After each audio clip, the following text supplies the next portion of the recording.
Hey guys, what's good? It's your host TPLAY, and today I'm going to be showing you guys how to make this Drake type beat right here. Be walking through how I did the drums, the bass, the melody, so on and so forth. So we'll just go ahead and just dive right in. Okay, so the first thing we're going to be going over is going to be the melodic section. And I only use one instrument for the whole melodic section of the beat, and it's just this bell patch that I got out of Expand, and it's the Celeste patch straight out of the mallet section. Didn't do anything to the synth itself, but it got its character from all the processing that it did outside of Expand. So the first thing I did was add an EQ just to kind of shape the sound a little bit, cut out the low end, cut out the high end, boost a little bit right here just to kind of bring up the resonance a little bit, and then I dipped out 500 hertz to make room for the 808 frequencies that I wanted to accentuate.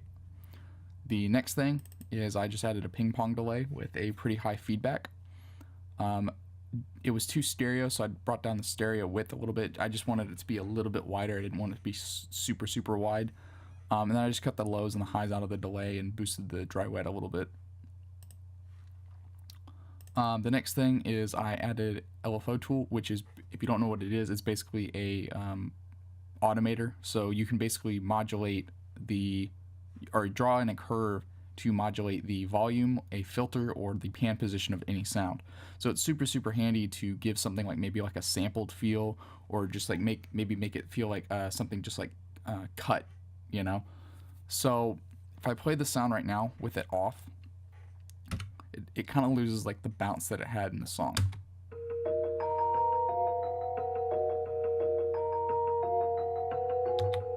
And if I play it with it back on,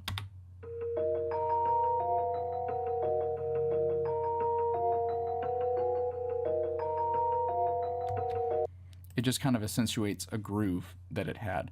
And then the last bit of processing that I did was I used iZotope Vinyl, which is like a vinyl strip plugin. It's completely free from iZotope. And I just boosted this wear, and this is basically just like a low pass filter, so it's cutting out all the high end up to a certain point, but it's not a very steep curve, it's just a very gentle curve. And then the last part of this is just going to be the warp depth, which is basically like a pitch automation, so it's just wobbling up and down through the pitch, kind of like an old vinyl record would. And then this is essentially like a high pass, depending on what year you have it selected to, so I just kind of took out a little bit more bass out of the original signal. And that's it. Okay, so the next section we're going to talk about is going to be how I did the 808 bass. So as you can see right here, there's two sets of MIDI. This is just the kick MIDI right here, so don't worry about that. But the bass line isn't complicated because it's only hitting whenever the kick is hitting. So if I just go ahead and solo the kick, and I go down and I go to the 808 and I solo the 808.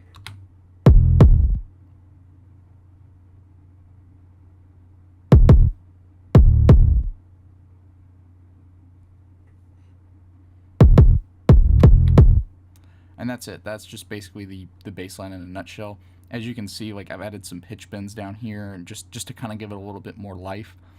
As far as processing on the 808, the only thing that I did is I just cut a little bit of lows out, because you don't really need anything down past 20 hertz. So I just kind of did a gentle roll off, or kind of an extreme roll off, but if I pull this over here, it's more extreme, but it's kind of just a gentle roll off at this angle.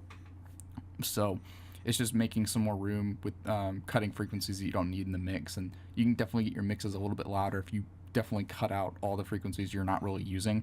If I was being good about this mix, I would have cut more of the frequencies at the top, but I guess it was fine. Like, let's look. Yeah, there's not much up here, so it didn't really matter.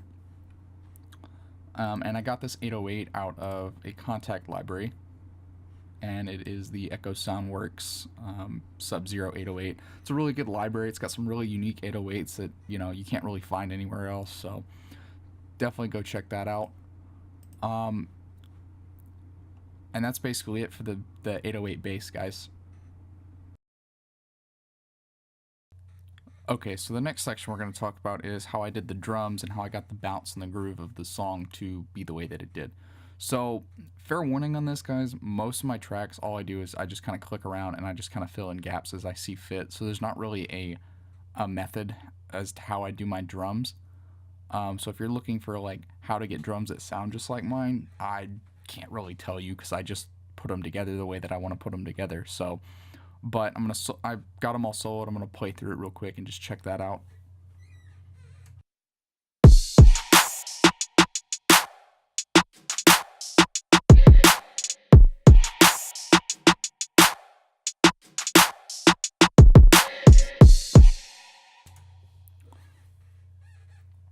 So I think that it sounds pretty full, at least to my ears. There's a lot of stuff going on, at least in the drums, just to kind of keep your interest. So I mean, if your as long as your drums are interesting on their own, you shouldn't have a problem just filling in your melody section and your bass section and having a decent track. So, let's see, what do I want to do first? Let's go through and we'll just look at each individual element. So we'll look at the kick. We already saw the kick pattern. Oh, I already saw the kick pattern, but so the kick pattern is just like this. There's literally only there's only 4 kicks per little section. Actually 5 in this section, but so nothing crazy. This is just a crash on the 1. This is kind of like a clap. So if I got everything soloed. So hold on. Go over here. Solo and solo the clap. Go back in here. Maybe. There we go. Okay. So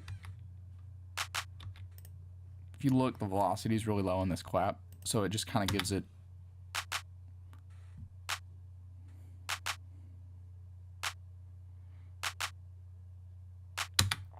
so it's a super subtle clap, and these notes right in front of each snare hit, it's just kind of like a little pickup note. So if I solo that and the clap snare, you'll hear it.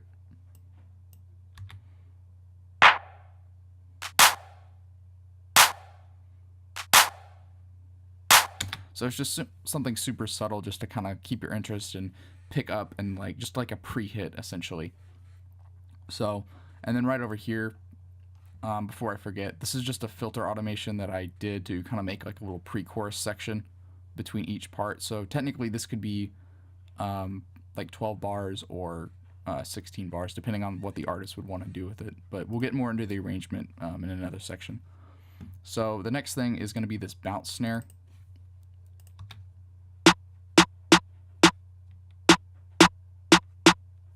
Nothing crazy. That pattern just kind of repeats the whole time. Then I'm going to get into my hi-hats. So I do my hi-hats a little differently than a lot of other people do. I prefer to kind of play mine in. So if we solo the hi-hats, I don't know what else is soloed, but yeah. So if I solo the hi-hats, you'll notice that these long notes just roll.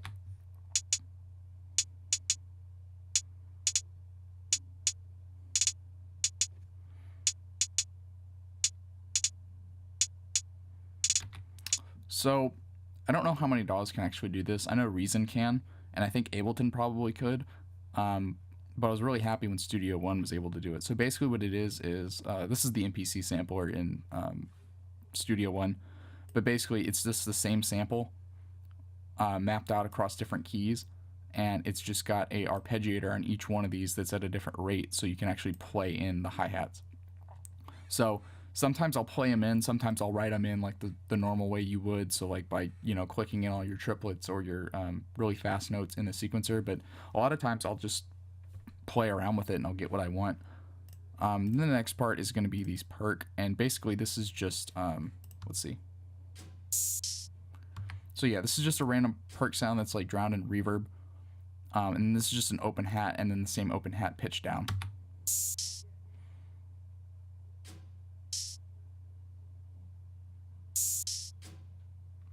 And then I just kind of mixed them up a little bit and didn't really think about it too hard.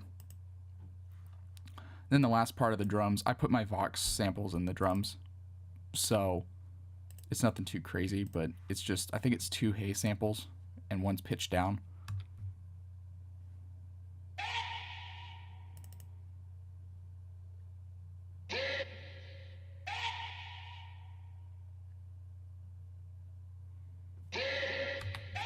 And that just repeats, and this isn't on the 1, it's like over 1, so I think it's on the second beat of the first bar of the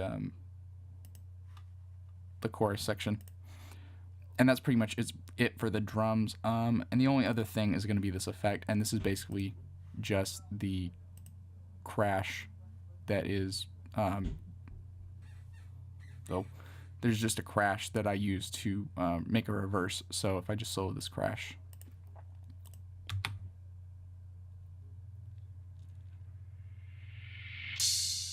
yeah, so it's just that pitch down, and it swells into the whole section. So everything together will sound like this.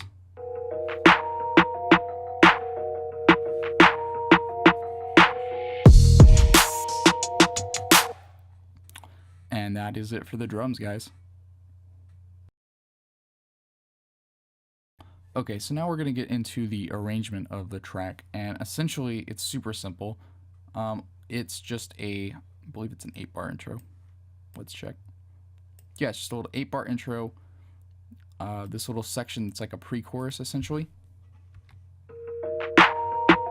with this filter on it right here, just to kind of just to kind of like extend and make the chorus actually feel a little bit bigger. Because when you take high frequencies away and then you add them back in the next section, it makes your section sound bigger and louder. That's kind of like a little EDM trick that people like to do. I think that they do it in hip hop as well, but I mean, I'm not 100% sure. It's just something that I learned and I picked up on, that I can, make. If I have a limited amount of things in a track, I can definitely make everything pop more just by taking a little bit more away and then putting it back in. So this little pre-chorus section, so an artist can maybe have a little pre-chorus chant section or something like that. Then it goes to a 16 bar or 8 bar, whatever it would be. I'm kind of lost now with my bars. I don't really know how to count bars, to be honest with you. I just know what a track should kind of look like. But this little chorus section right here, this is like all the elements coming in at once.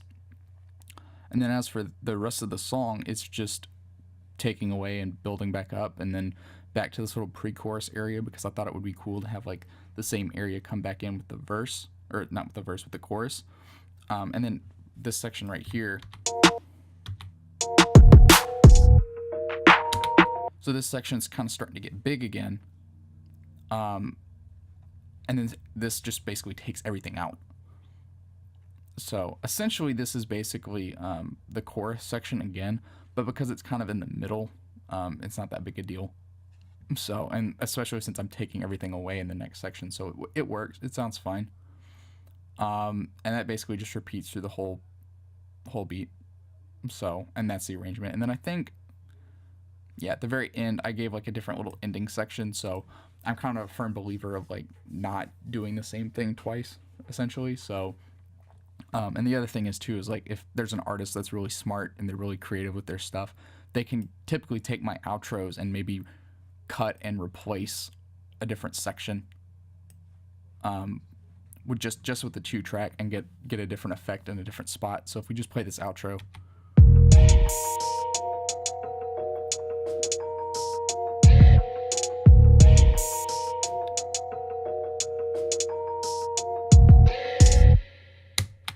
So it just gives like a different feel to the ending. So you could definitely, if this was a 2-track, you could definitely cut this edge because of this little effect right here. It'll bleed in. So you could definitely take this little area right here and then move it somewhere else, and maybe change the pre-chorus section to this instead in one section. And that's basically it for the arrangement. Alright guys, so the next section we're going to look at is how I did the mixing and the mastering of this track. Just as a disclaimer, if you pick the right sounds in the first place, you don't really have to do that much. So as you can kind of see by these EQs, I haven't really done much other than like maybe a slight boost on the snare and a little bit of the cut on the snare, and then a little bit of the cut on the this EQ right here. And just to show you how much that is, that's hardly anything. That's just like shaping the tone of the sound a little bit. Now for the hi-hats, I did something really bizarre. So like I cut all this area out for the hi-hat. And I found that like most hi-hat samples are essentially almost the same, and the only difference is like the EQing or the filtering done to each sample, or like the pitching of the sample, and like the amount of how much release is on the sample itself on the sampler. So just by using just a simple EQ and like an out or release parameter on a sampler, you can get a ton of different hi-hat sounds. And then this is just my perk bus that I had doing those open hats, and that little, I think it was like a trash can lid sample or something that I put a bunch of reverb on. And it's just cutting out the lows. As for the Vox, let's look at this. Nothing to the EQ. This is just a reverb that I put on there, like 11%, just to kind of give it a little bit of space. And I'm a big fan of using, what is this? I think it's called a convolution reverb. So it emulates an actual space instead of being like a digital reverb. So that's just kind of like one of my things. Anytime I'm messing with vocals, I always use convolution reverb because it just makes it sound realistic. And then I put a channel strip on just to compress and kind of put these in the back. This is actually just a backing vocal preset. I think I probably just left it as is because it put the vocals where I needed it to be in the beat. There's nothing wrong with using mixing presets if it makes your life a little bit easier, as long as you know how to tweak stuff to get the sound that you need. We already went over the bass cut on the 808, and we already went over the music box. This effect, so that reverse crash that I pitched down, I use this free reverb tool a lot on the effects channel because it's just a basic reverb knob. So it kind of makes everything sound really bright, but for like an effect, it gives it that extra like oomph in the background and puts the effect in like in a space. So it doesn't just like reverse of the sample and then just cut off. It kind of like tails off into the next section. And then we got all the sends that I didn't use on this track. I think the only one I used is the room reverb for the drums, just to kind of put the drums in a space. A little bit of parallel compression on the drum bus. And this is just my parallel drum compression preset that I made in Solid Bus Comp by Native Instruments. You guys can copy these settings. It really helps to make your drums really like punch or knock in the mix. You don't have to do this, but I just find that it adds to the character of the way that I like to do things, so I just do it. Didn't use the sub, didn't really do anything to the hi-hat channel. And I'm going to make a template video of how I set everything up and how I do stuff, if anybody's ever curious. So didn't use the sub channel. For the bass, I've got a side chain going right here, and it's just knocking off a little bit. So actually, let's see if I can close that and go to the bass. Yeah, it's just knocking off about 7 dB or so. So just to make room for whenever the kick hits, to keep that kick punchy. Where are we at? There we go. Okay, and then I have this, I don't think I did anything to EQ, nope. And then I've got this channel strip right here. So I use this bassline preset a lot.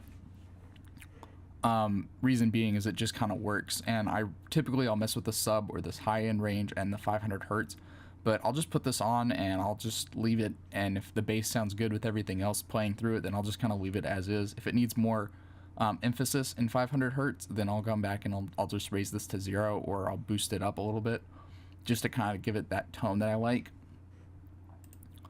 And then on the chords group, which is going to be the music box, I just have this organ preset. I brought these down a little bit, and that was about it. And then I don't know, I didn't use a lead, so it doesn't matter.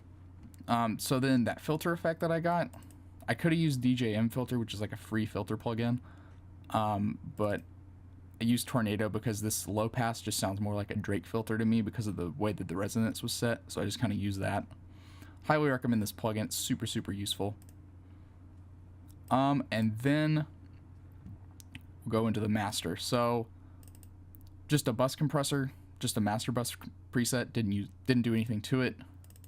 Multiband, I kind of messed with some of these parameters, but I don't really remember what I messed with. But basically it's just a crushing multiband compressor, and I just brought the dry wet down just to kind of like add some parallel compression into the mastering stage. Then I've got the Studio One limiter, but this Ozone mastering suite is doing most of the work.